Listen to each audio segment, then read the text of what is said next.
Hi everyone. Thank you so much for joining today's session on Bossing the Buy Box with Repricer. We're so happy to see such a great turnout. We are delighted to have you with us today. So just to introduce myself, my name is Katie. I'm part of the onboarding and success team here at Repricer. So my main goal is to ensure that all our lovely clients are getting the most out of Repricer. And that's why these webinars are so great because we have such amazing features that we really want to put on the main stage here for you guys. We are also joined by our product owner, Mr. Colin Palin. Hi Colin, there. Colin has a wealth of experience and knowledge in this area, so he's going to share that with us today. So just some information on the webinar. It's going to be approximately 20 to 25 minutes, and it will then be followed by a Q&A with myself and Colin. So if you do have any questions throughout the webinar, please feel free to drop them into the chat portal, which is just on the right-hand side of your screen there that you can probably see, and we will answer them at the end. So I really hope you enjoy today's session, and over to you, Colin. Colin, thank you so much for this. No, it's great to hop on, Katie. Great for you for hosting, and thanks for everyone who's turned up for the webinar today. I hope we all come away learning something. So let's get started. So we're going to start by going over what we're going to cover today. So first of all, Buy Box 101.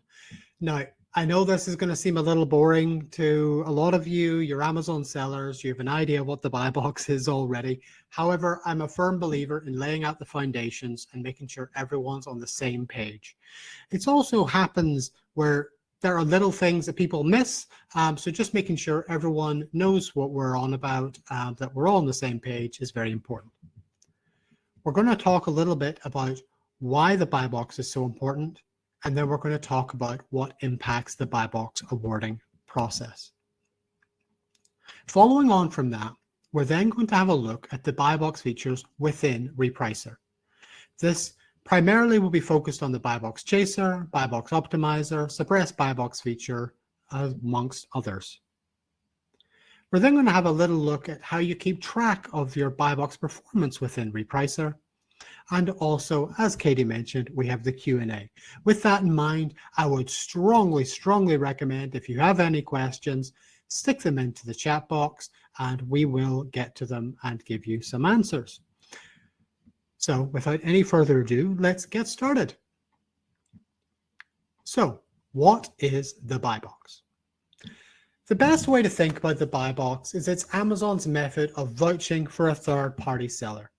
As we're all likely aware, Amazon started as just another storefront before they started experimenting with this third-party seller stuff that we all are involved in today so dramatically.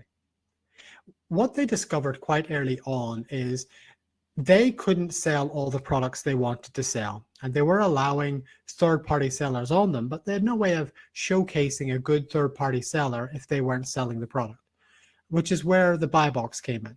They started to allow some third-party sellers to get this special box that people would see and would prominently allow them to buy the product, just like it was the Amazon purchase box before, but now with them. And this is what became the buy box. As I said, it is the prominent display on Amazon. It is prominent there on the top, and that's the reason why the majority of sellers or buyers buy from the buy box. They're not aware of all the other third-party sellers options that are available, which is why it's so important. And there are several kinds of buy box, which we're going to discuss today. It's not all completely cut and dry. There are different kinds. So let's have a look at a couple of buy boxes in the wild. We have a pretty standard Amazon listing here, and we have our buy box on the right-hand side. Very prominent, and you can see there why so many buyers just buy from the buy box and don't notice all the other sellers in this tiny little corner at the bottom. But then even if they do click on that, you have the buy box prominent at the top yet again, which just continues to funnel more and more buyers into the buy box. Which again, I can't reiterate this enough times. This is why so many buyers buy from the buy box and aren't even aware of everything else that's on the listing. So I talked about buy box types, and let's start by looking at them. First of all, we have the sole winner buy box. What would have been just called the buy box 3 or 4 years ago, today is becoming far less common. The sole winner buy box is binary. It basically means you either have the buy box or you don't have the buy box.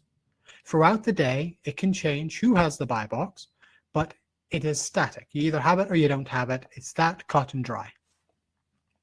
Today, however, the majority of listings are what we now would call a shared buy box. This means that at any time, the listing can have 2 or more sellers sharing the buy box. You can see in this little example here, about 60% of the buy box is owned by your listing, and the 40% is owned by a competitor's listing. Amazon displayed different buy boxes to different buyers. This is a way of spreading the load a little bit and also allowing more third-party sellers have access to the buy box. The most common split here is between prime and non-prime buyers. You will more often than not find that the shared buy box is split between an FBA seller who is displayed to prime seller or prime buyers and a non-FBA seller who is displayed to non-prime buyers. But as I said before, you can have more than 2 people, and you can also have it based on 2 FBA sellers, 2 MFN sellers. It can be very varied, but the most common split will be FBA, non-FBA, prime, and non-prime. And something that is becoming more prominent in recent years is the used buy box. If you aren't a used seller, you probably have never come across this before, but there are situations now where if there isn't a new product available, and there is a good active market on the used area, where Amazon will give a used buy box, just like they would on a new product. This is still not too common, so you won't see it all the time, but it's well worth being aware that it does exist. So, why should you care about the buy box? What's so important about that little box at the top of the screen? Well, I have 2 numbers for you here, 83 and 445. And we're going to play a little guessing game. I want you guys to go into the chat and tell me, what do you think these numbers mean? Just open up that chat and type in a couple of guesses, and we'll see if anyone gets the answer. And just while you do that, I'm going to take a drink.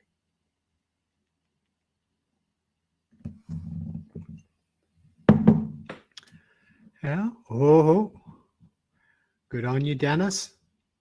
Oh, we've got a few answers now. Oh, and we've already got the right answer there from Steve. Good work, Steve. Spoiling my game a little bit, but we still don't have a guess on the second one. So what we'll do is we'll give you a clue. The breakout down here is actually 83% and 445 billion. So Steve's already guessed what the 83 is, but what about the 445 billion? Any guesses on that?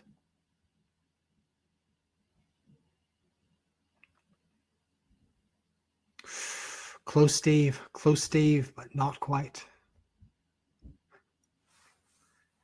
Let's just give you the answer. So yes, as Steve already guessed, 83% is the percentage of sales made through the buy box. And yes, it is 83%. My initial gut reaction would be a little bit higher as well, but no, this is it. This is the number. And the 445 billion, that is the number of retail sales made through Amazon.com in 2021. Now, it doesn't take a math major to know that 369 billion, which is the sales through the buy box, is a lot higher than 75 billion that's made not in the buy box. 75 billion, it's a little bit of money and it's worth getting some of, but I would prefer a bit of that 369 billion myself. And I'm sure you're all in the same boat. So here's a little graphical representation of what it's like to win the buy box versus to not win the buy box. sun and rainbows and happy skies versus, well, not so much. So just a little bit of fun. So what we're now going to do is we're going to take a look at the factors that impact you getting the buy box. And I'm sure some of this will be familiar to you, but there might be some that you're a little less familiar with. So we'll start with fulfillment method. It might come as a shock to you all, but Amazon favor their own. This means that if your products are being sold through Amazon FBA, you're much more likely to get the buy box. They are a step ahead of everyone else right out the gate. Next, we have seller fulfilled prime. This seller fulfilled prime is whenever Amazon themselves aren't dispatching the product, but it's going into their fulfillment network. So they still have some control over that product's dispatch and delivery to the client or to the buyer. And then finally, we have merchant fulfilled, and that's whenever you're picking and packing the product yourself and sending it from your own warehouse. I'm sure you can see the pattern here, where when Amazon has more control over the experience to the buyer, they are much more prone to give the buy box to that seller. This isn't to say that you should always sell FBA, but it very much helps in securing the buy box. And I just want to give fair disclosure here. There is the shared buy box tactic. Earlier, we mentioned the shared buy box, and that it's often split between an FBA and an MFN seller targeting the prime and the non-prime.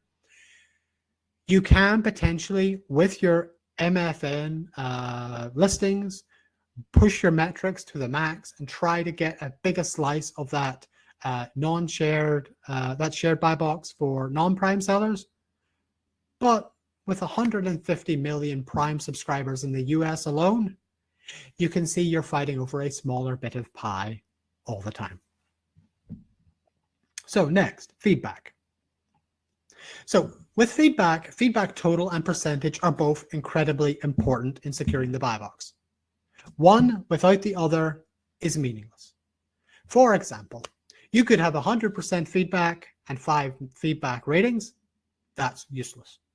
If you have 100 million feedback, but it's 75% feedback positive, that is equally useless. You need to have a high amount of feedback, and you also need to have a high percentage. Recent feedback also has a big impact on things. What this means is you can have a good feedback rating and good feedback totals, but if your recent feedback, your past 30 or 60 days has not been good, then it is going to greatly impact your chance of getting the buy box. Amazon see that as a red flag that something's not going right in your business, and they want to minimize the damage to their buyers. So recent feedback is also very important. With that in mind, it's important to maximize the good feedback.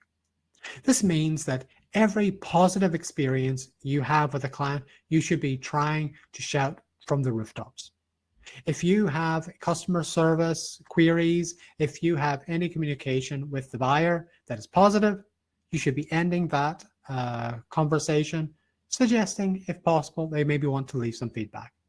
Similarly, there's out-of-the-box things you can try, such as adding notes, adding little bits of messages, personalized touches to the package itself, which maybe suggests that if they could leave some feedback, that would be great.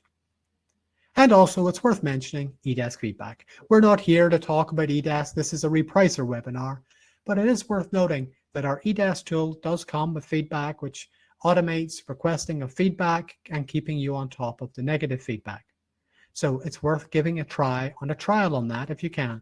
You can find in the promotion section within Repricer. And I've just realized I skipped over a point. This is unacceptable. You have to keep on top of the negative feedback as well, guys. If you do get negative feedback in, you need to respond to it as quickly as you can via your feedback screen. Make it clear to your other buyers that you're on top of it, that you're learning. Similarly, the 80-20 rule applies. 80% of your negative feedback are going to come from issues relating to 20% of the problems that you're having. Sort out those 20% of problems and your negative feedback will greatly reduce. Take every negative feedback as a learning experience and see what you can do to do better. And yeah, just going back to eDesk feedback, we also offer the ability to notify you of negative feedbacks in eDesk feedback. So the sooner you are aware of the feedback, the sooner you can resolve it with the client or the buyer. So we're going to have a quick fire round. Just have a look at a few of the smaller things that impact the buy box. Shipping and fulfillment times. Again, quite similar to what we talked about feedback here. You can have great shipping times and rubbish fulfillment times, and rubbish fulfillment times and great shipping times, and individually they are useless to you. There's no point in shipping your products in 24 hours if it's going to take a week to arrive. It's no point in shipping it next day delivery if it takes you 5 days to ship it. It's important to ship it both quickly and have it arrive promptly. Similarly, refund and cancellation rates. There has always been the wish to minimize your cancellations, maybe by using refunds, giving a refund but don't actually cancel the order. I'm afraid that doesn't work. Both refunds and cancellations impact your metrics for the buy box, and you need to keep them both as low as possible. They will happen, but you should always do everything you can to minimize them as much as you possibly can. Next, we have message response time. Message response time is very important to Amazon because they have spent many, many years building up this view that they are excellent when it comes to buyer customer support. If you, as a seller, are doing damage to that reputation, you will get on to Amazon's naughty list when it comes to messaging and the buy box. So make sure you're responding within 24 hours and make sure you're not leaving anyone sitting who needs a response. And our last one might be one that a few of you might not be so aware of. If you're in a high-ranked product that sells a lot, you are not likely to get the buy box unless you have high stock quantities. The reason is Amazon wants to avoid risk that you are going to run out of stock and potentially have trouble fulfilling those orders. So unless you have the high enough stock quantities to handle that volume, they're not going to give you the buy box. This, of course, will only apply to higher ranked products which have high sales volume. If it's a more niche product with less volume, you're still likely to get the buy box even with smaller quantity numbers. So how does Repricer help? The more observant of you might well have noticed I left something out. And of course, we're talking about price. It's worth thinking of price as an overriding factor. Every other metric is incredibly important, but not to the same degree as price. I won't say that with the right price, you can override all of them, because you can't. But you can do a very good job of greatly increasing your chances of getting the buy box by having a more competitive price if you need to. This means that you should be employing different strategies depending on your own circumstances. So let's think of it this way. If you have a high price, or you can have a high price whenever your metrics are not so good, but you also can have a lower price if your metrics are not so good. So with that in mind, I've got two scenarios for you. First, we have an account which has relatively low feedback rating, 88%. You're taking 72 hours to ship your products. Maybe you've grown really quickly and you've now got a bottleneck in the warehouse. You need a couple new staff members. Cost of living is a question right now. Staff retention is a difficulty. So maybe you're down a couple of staff members. So it's taking longer to pick and pack those products. So it's down to 72 hours. Your stock quantities are low. And then you've had a recent spike in cancellations. Maybe that's because of the delay in shipments. All these combined mean that you need to be more aggressive in price in order to have the potential to get the buy box.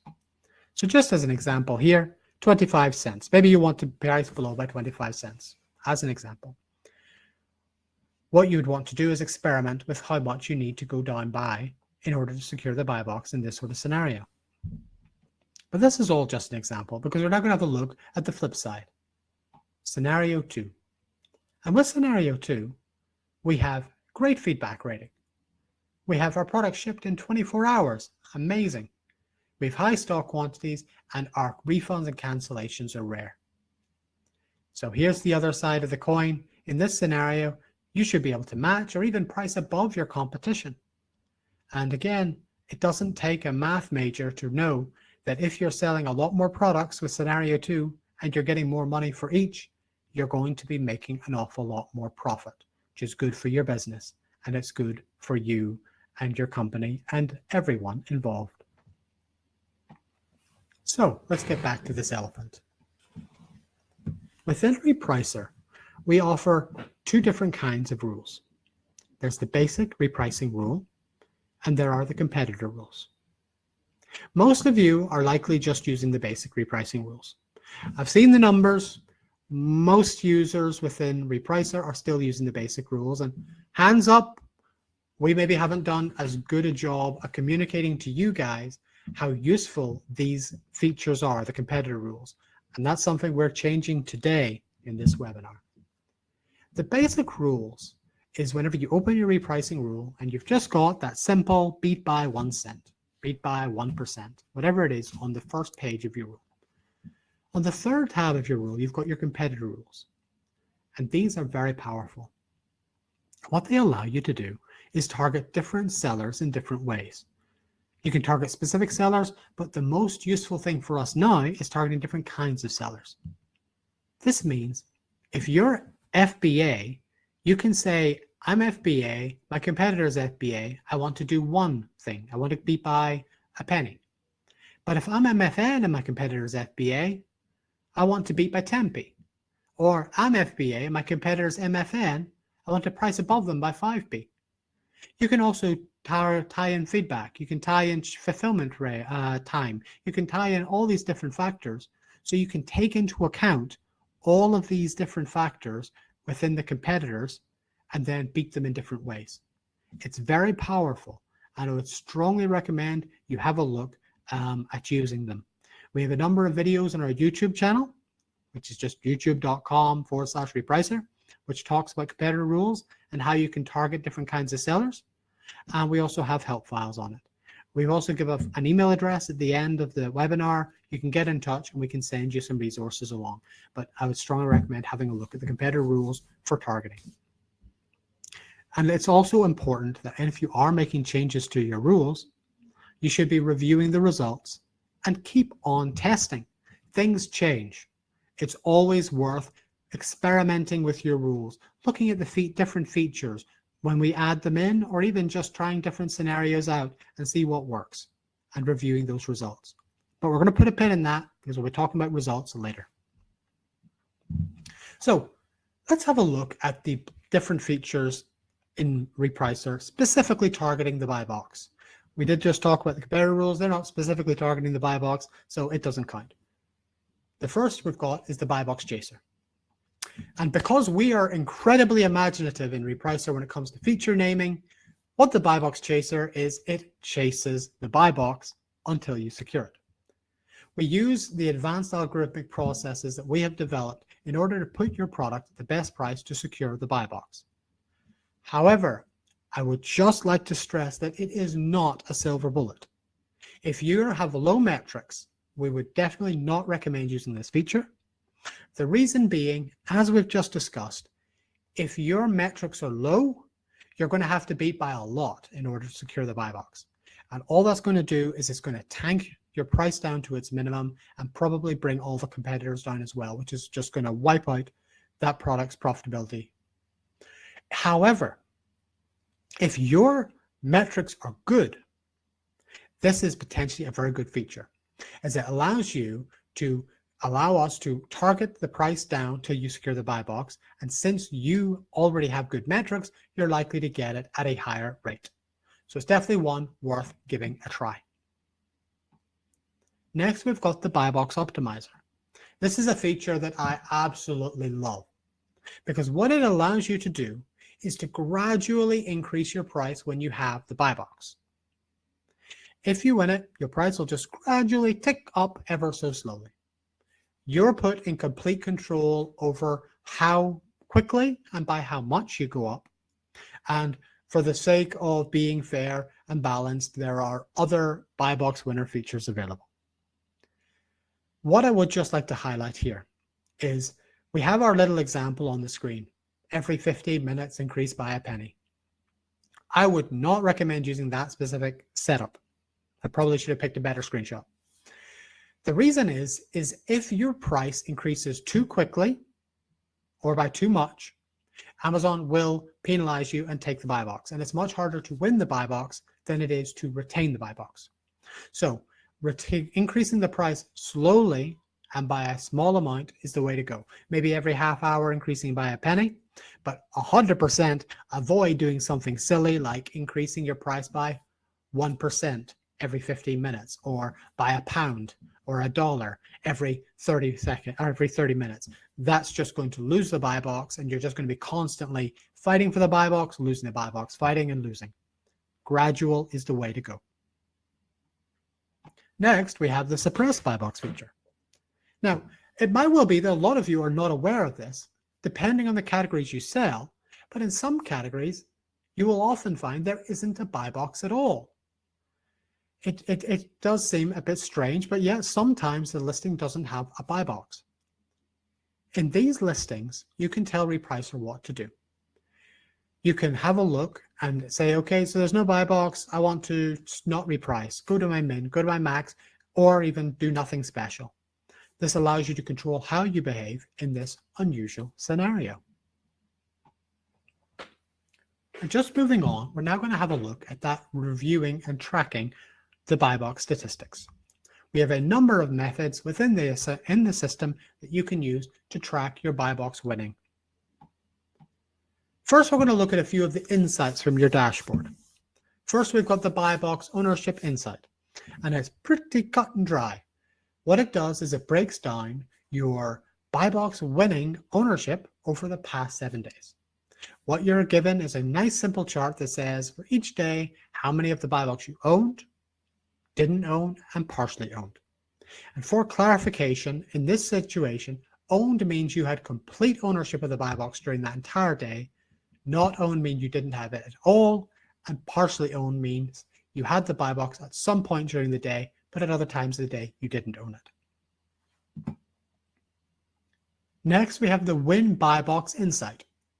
This is a pretty cool one, as what it does is it highlights products where you've had the buy box, but you've recently lost it because your minimum price is too high.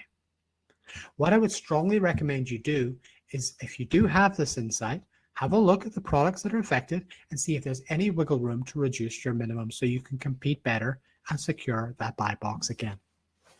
If you had it before, you're clearly already in good running for it, so that little bit of decrease might make all the difference. Next, we have the buy box predictor. What this feature does is it looks at your other metrics, it looks at your products, and it determines about how many products you could be making more, winning the buy box on if you reduced your minimum by just 10%. You can pull up the products from here and make the changes. It's a good indicator. If you have a lot of products that fit into that category, a small change might make a big difference. And then we've got rule performance. I talked earlier about the competitor rule, about buy box chaser, buy box optimizer, etc. If you are making any changes to your rules, this feature is your friend. And at the moment, it's a little bit hidden away, something we will be changing. In order to access it, what you do is you go to your repricing rules screen, make sure you're looking at your Amazon rules, and you'll see a performance button up on the top right. Click on it, and it will give you this performance breakdown for each rule. So it's useful straight off the bat just to see how many buy boxes you've won, but most importantly, it'll give you a breakdown over the past 7 days as well, but focused on just this one rule. That means if you do make any changes to your rules, whether that be new competitor rules, using one of our other features, you can come back in a couple of days' time, see what impact that has actually had on your sales and also on your buy box ownership. Very powerful. Strongly recommend you make good use of that. And let's not forget reports. Within Repricer, we have a whole suite of reports, and we've got two focused on the buy box. One breakdown of products where you do not own the buy box, and a separate breakdown of products where you do own the buy box. They're worth reviewing, particularly the do not own the buy box report, to see what you could potentially do to do better. And the ones you do win, well, that's worth a look, because they're definitely going to be your bread and butter. And last, but far from least, we have competitors.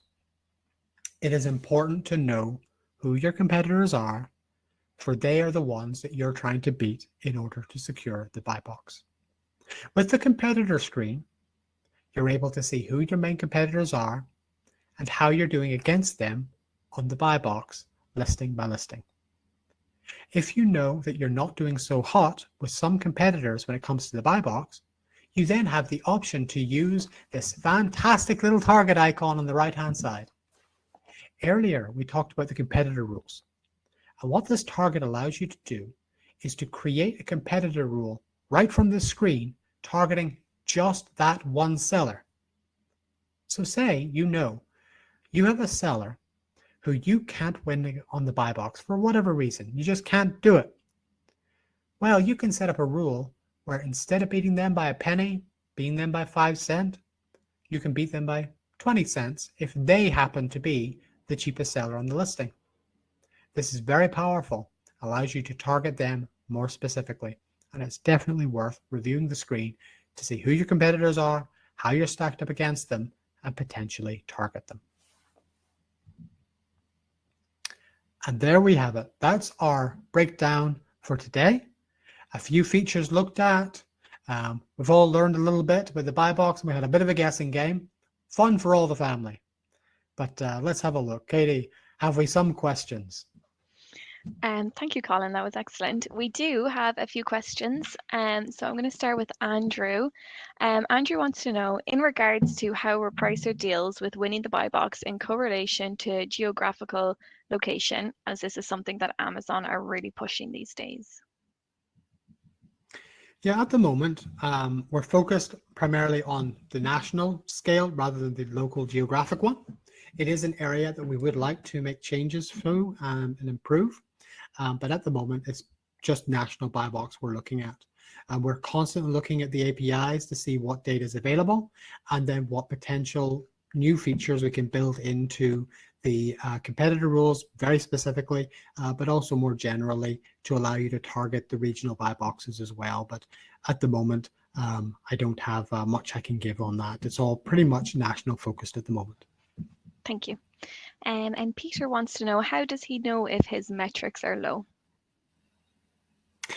Oh, now that's a question there, Peter. To be perfectly honest, your sales will be a nice indicator. If you find that your sales are feeling sluggish, then that could well be that's tied in. When it comes to the metrics, if we're talking more generally, if we're talking about feedback rating, if we're talking about fulfillment metrics, Amazon themselves have their performance review section in Seller Central. It'll give you breakdowns of how you're doing in things like response rate, refund levels, cancellation, fulfillment rates. They'll give you a bit of an idea there. So they give you a traffic light system there that you can use. When it comes to feedback itself, a good rule of thumb is that you should really make sure your account is as close to 98% feedback as possible. If it's below 98%, you're not doing so hot. 98's good, 99 and 100, that's where you want to be. When it comes to the volume, just as much as you possibly can. And that's where software like Feedback comes in, because it allows you to maximize that. Brilliant, thank you. And Barbara is asking, does the buy box chaser work if the buy box is lost due to outside of Amazon competition?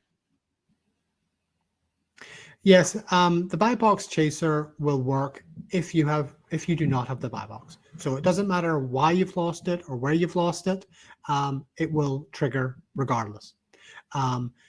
That's how it needs to work. Because if you don't have the buy box, it's going to trigger. This does sadly mean that if, say, your metrics take a sudden hit, say, for example, you were able to get the buy box by being 5p lower with the buy box chaser, but then maybe you've had a spurt of cancellations and suddenly you're not able to get the buy box as easily, you're going to find your price will drop higher or drop faster than it did before to secure it. So it's always a good idea to keep an eye on your metrics more generally and turn the chaser off if you find that your metrics have taken a sudden hit. So yes, just to answer the question directly as much as I can, it doesn't matter why the buy box has been lost. If the buy box has been lost, the chaser will kick in. Perfect, thank you. Phil wants to know, does Repricer know via the Amazon API whether your clients have the sole buy box or the shared buy box? How does Repricer use this info to apply tools such as Buy Box Chaser? At present, in the back end, we are aware of whether you have the sole or the shared buy box, though we do not display this information on the screen at this time.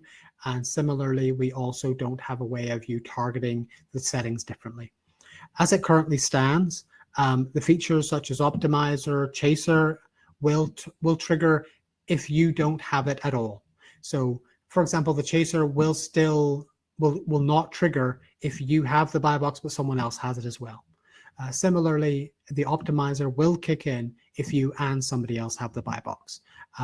That's how they've been designed. But we definitely have our eye on giving you a better breakdown of how much of the buy box you have, how many other sellers maybe share it, and also giving you better control. So maybe the optimizer, you'll want to say you only want to trigger the optimizer if you're the sole winner, for example. Though I'll be honest with you all, being the sole winner is fast becoming an endangered species. Thank you. And Michael raises a good question. In the same vein as Andrew's question, is it not true that Amazon only reports one buy box price per ASIN to you? And if that is true, then the buy box chaser, buy box optimizer are only useful in chasing or optimizing that reported number, even though a large percentage of customers may actually be seeing a different buy box. Well, in this case, it depends on the API that's being used on Amazon. It is true that Amazon's MWS API, which is an older one, will only tell you the one buy box winner. However, the system that Repricer uses includes more information, breaking down each individual seller, and we get the buy box status for each seller. So we are made aware if there are multiple sellers on the listing with the buy box. Thank you. Sagar wants to know, will Repricer have the ability to reprice against our own offers with the same fulfillment? Yes, I am aware that that is a request that has come in recently. It's something that we are considering. We're always considering these types of settings, particularly.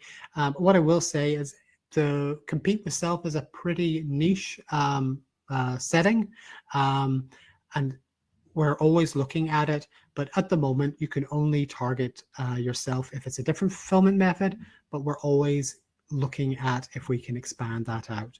But I can't give you any firm answer on that one way or the other at the moment. It's something we're looking at, but it's something that if we do make a change, it probably won't be happening right away. Thank you. Steve, is the webinar available to download? I can just let you know, Steve, that you will be automatically emailed a recording of this webinar as soon as we end the session. And it's also going to be available on our YouTube channel and or on our knowledge base. Will would like to know, is it possible to use velocity repricers over the top of regular rules? i.e., if we're holding the buy box, can we tweak the price up over time? I've tried and the velocity rule does its thing, but then the main rule kicks in again and it goes back down again. Now that is an interesting one, which I haven't come across that particular scenario. It is my understanding that the velocity rule should be taking priority in the event that you are the only seller on the listing. So what I would encourage you to do is pass that example on to the support email address which we will display on the next page, and ask for some clarification on it. It's something I would definitely like to investigate and get to the bottom of for you. Absolutely.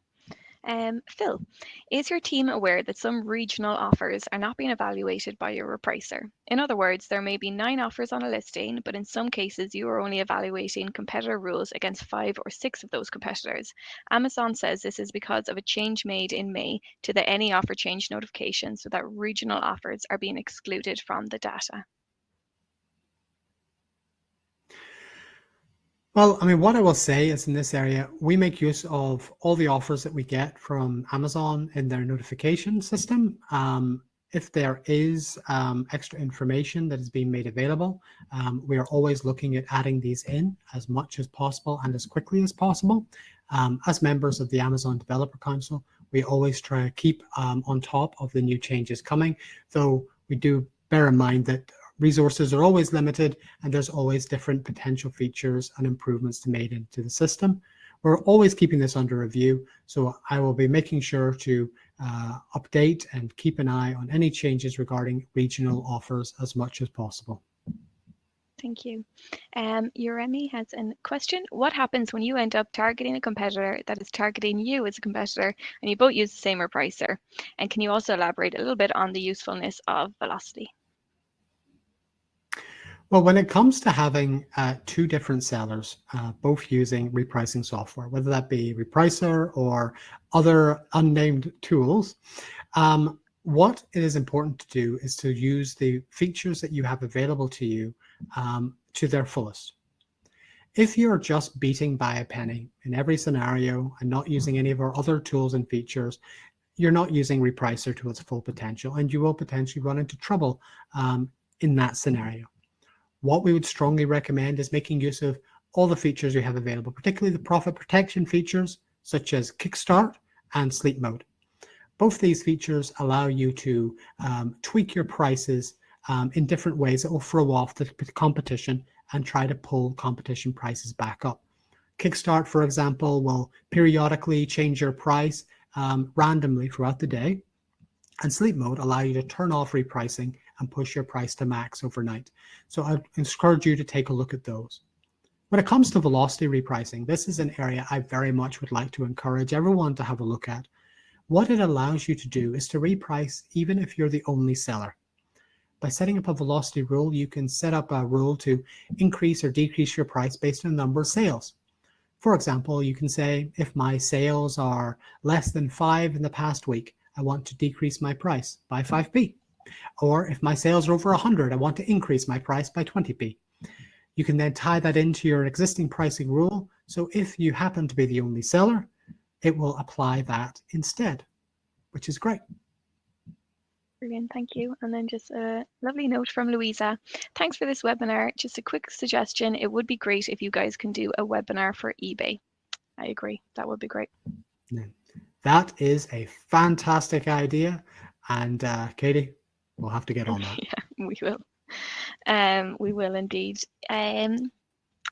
Just to say though, we do have a video on the YouTube channel, which was produced quite recently by myself, which is an introduction to eBay. So if you are not sure on eBay and the features available, just look it up. Actually, let me just pull it up and I'll stick it in the chat box. I'm going to do something to make it look like I'm doing my job today. Okay. Anyway, you go ahead and say what you're going to say, Katie, and I'll put this in the box. Thank you for all the lovely comments, guys. Yeah, it was so great to have this, and we really want to have it a lot more regularly. If you do have any feedback, we'd love to hear it if you want to email us at accountmanager@repricer.com. And if you do have any questions on the features we discussed, or maybe if you can't find it in your account, please reach out. I'll also post the email here, and I will help you find it and use it. Yeah, please reach out with any feedback, and thank you so much. I think we're all caught up. All right, guys, from me as well, thank you very much for coming. It's been great seeing you all. And yes, we'll get this presentation up so you can all rewatch it again if you want to. Thank you so much. And thank you, Colin. That was great. Oh, sorry. Yeah, Uremi, can you say a little bit on Repricer and Walmart? So the multi-channel feature? No problem. Always happy to talk about multi-channel. So with Walmart, we don't have a fully active repricer yet. So you can't say, I want to beat my competitor by a penny. but what you can do is you can use our multi-channel replicator. It allows you to clone your price from Amazon over to Walmart, but you can tweak it. So you can say, okay, I want my price on Walmart to be my Amazon price minus 5p or plus 20p, whatever way you want to do it. And we have a whole suite of features there that allow you to match up SKUs. So even if the SKUs are different on the two different sides. I'd strongly recommend having a look at that. And I don't want to sound like a broken record here, but we have a video on the YouTube account where we talk specifically about this. So youtube.com/repricer, just search Walmart and you'll find it. Brilliant. And again, if you have any questions for us, account manager at repricer.com, or if you have any support issues you want to raise that might have come up, it is support@repricer.com. Thank you so much, guys, and we'll see you in the next one. Thank you. See you later. Bye. Thank you.